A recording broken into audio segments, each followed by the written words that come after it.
Salut à tous, c'est Pang de la chaîne, bienvenue sur cette vidéo qui aujourd'hui va parler de posture d'enfant et la difficulté pour les partenaires comme pour les praticiens d'accompagner quelqu'un qui se met constamment en posture d'enfant. La posture d'enfant, c'est une logique d'analyse transactionnelle qui nous associe la plupart du temps à nos émotions et qui nous entraîne beaucoup dans cette incapacité à gérer ses émotions, se faire embarquer par ces derniers et se retrouver dans des fonctionnement et des sémantiques, voire même, et ça vous allez souvent l'observer, le remarquer, des body language et des tonalités qui sont complètement infantiles. Et beaucoup de personnes l'ont dans le cadre de l'accompagnement et bien sûr dans notre quotidien, on le fait tous par rapport à certaines situations, comme si on se retournait dans cet état d'enfant qui pourrait être excusable, acceptable, qui pourrait demander indirectement une présence plutôt parentale, c'est-à-dire une autre posture d'analyse transactionnelle, qui serait soit un côté bienveillant, une attente de soutien, d'accompagnement, de conseil, ou une posture plutôt directive, donc ce qu'on appelle normatif, qui orienterait vers des faits, des directions en fait dans lesquelles l'enfant aura peu ou pas de choix et qui cadrera à la place de l'enfant. L'enfant n'étant alors que dans cette recherche d'une autorité, douce ou moins douce, pour avancer. Et vous vous rendez bien compte que un des problèmes qu'on a en accompagnement, et encore plus quand on fait de l'hypnose, c'est que on va facilement avoir des personnes qui peuvent se mettre en posture d'enfant, c'est-à-dire se laisser complètement bouffé par les émotions, ne pas aller dans le rationnel, ne pas aller dans le réel intellectuel, ne pas aller dans la corporalité, bien qu'on pourrait se dire qu'avec l'émotionnel, on a une corporalité, mais ce n'est pas toujours le cas, et attendre du praticien, ou attendre du ça, on revient un peu dessus, de cet élément inconnu, non défini, qui devrait pouvoir transformer comme une toute-puissance, en gros un parent normatif, un dieu, dans la notion énergie et puissance inconnue qui oriente et qui dirige les choses, le partenaire peut se retrouver complètement dans cet état, dans cette posture, et ne pas être apte à sortir de ça. En tout cas, de cette posture pendant la session. Or, vous savez que la session est l'affirmation, en tout cas l'expression, de la façon d'être de notre partenaire. Tout ce qui se passe en session, c'est dans un cadre restreint, avec un temps restreint, l'ensemble des pathos, des problématiques qui sont exprimées et qui, dès lors, sont celles qui sont dans le quotidien. Quand une personne passe une grande partie de sa session dans des postures d'enfant, vous êtes quasiment sûr que dans sa vie, c'est des personnes qui ont eu ou ont encore cette posture fréquemment par rapport à des problématiques, à attendre que une force, ça peut être un ami, de la famille, une femme, des enfants, un mari, qui va gérer certains aspects de la vie, de sa vie, et possiblement se mettre au maximum en posture d'enfant. Alors bien sûr, ça ne veut pas dire qu'il va être H24 en enfant, mais qui va quand même être l'état dominant, la transe, si vous préférez pour nous hypnotistes, dans laquelle la personne va plus facilement se réfugier parce que les patterns, les schémas, les modèles sont connus et l'ensemble des comportements également. De plus, les personnes autour souvent se sont greffées, associées, après choisissez le mot que vous voulez, à ce type de personnalité parce que eux aussi n'arrivent peut-être pas à sortir d'une posture de parents, une volonté peut-être d'orienter et diriger les choses, de prendre en main les choses pour aller dans le sens qu'ils ont envie, ou une espèce de notion un peu de sauveur, d'aidant absolu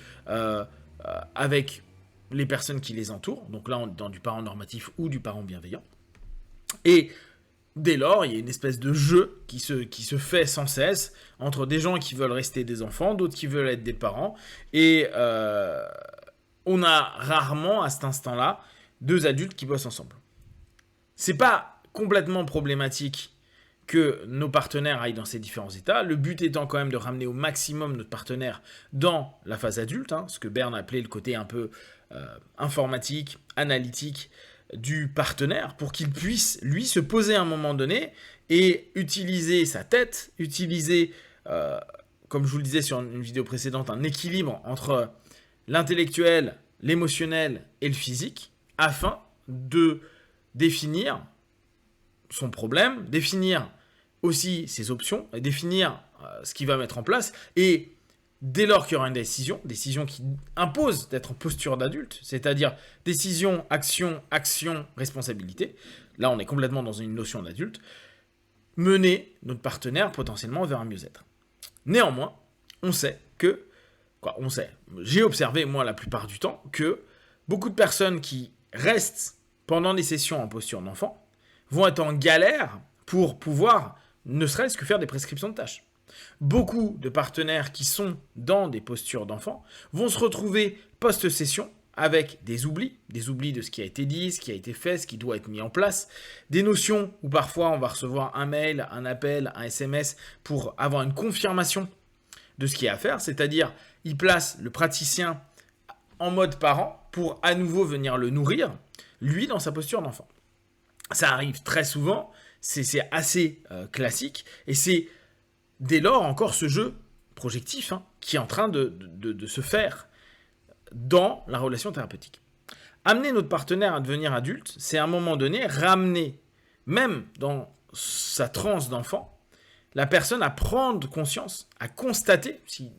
n'y a pas de conscientisation, s'il n'y a pas le mental, le corps et les émotions qui adhèrent, donc on va dire c'est soit une rationalisation, soit une observation, en tout cas on va tenter d'amener notre partenaire dans une observation première de cet état pour qu'il se rende bien compte à quel point il est enfant. Alors, vous me direz, ça ne solutionne pas le fait que c'est un gosse, ou en tout cas qui va enclencher ou déclencher sur pas mal d'éléments de sa vie cette transe-là, cet état-là, qui va lui poser problème. Oui, c'est vrai. Néanmoins, le fait de pouvoir, comme un enfant, le ramener constamment à la réalité de cet état, et donc son incapacité à s'engager, son incapacité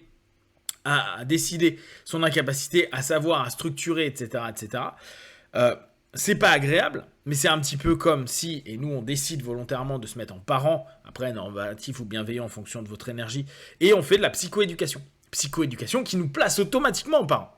Psycho ou hypnoéducation qui va petit à petit répéter constamment à la personne en posture d'enfant, donc suggérer, en ramenant vers du concret, en montrant pendant la session à quel point il est enfant, pour que la personne puisse se rendre compte, merde, putain, là je drive rien du tout. Bien sûr, dans l'absolu,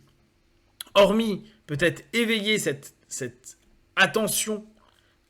à devenir petit à petit un peu plus adulte, c'est-à-dire beaucoup moins dans l'émotion et réunir ce triangle émotion, intellect, corps, on va pas avoir des changements de fou. Mais s'il faut faire plusieurs sessions, et là on arrive sur l'éducation et l'art de la répétition, c'est-à-dire qu'en fait l'éducation est une forme de cheminement hypnotique dans laquelle on va suggérer, rappeler, cider, mettre des graines, saupoudrer à longueur de temps cette psychoéducation pour amener notre partenaire à être de plus en plus dans la possibilité de s'en rendre compte et à un moment ou à un autre d'être dans une position de décision, je fais ou je fais pas, je plonge dans mon truc d'enfant ou je ne plonge pas, mais à ce moment-là, dès qu'il y a décision, donc capacité à décider, on ramène, ne serait-ce que sporadiquement, une rupture de pattern dans la transe infantile dans le quotidien de notre partenaire pour qu'il y ait des postures transitoires d'adultes qui se mettent en place. Bien sûr, on ne reste pas tout le temps adulte, c'est à nous simplement de savoir ce qu'il faut, dans quel cadre, quelle posture je vais maintenir, dans quel cadre je peux l'avoir. Et si quelqu'un vient consulter, c'est qu'en général, sa posture d'enfant l'a emmené plus à des galères qu'à des choses qui sont positives. Si ce n'est pas le cas et que la personne vit très bien sa posture d'enfant, ça pose pas de problème. Mais là, on parle de notions où les personnes viennent demander un accompagnement.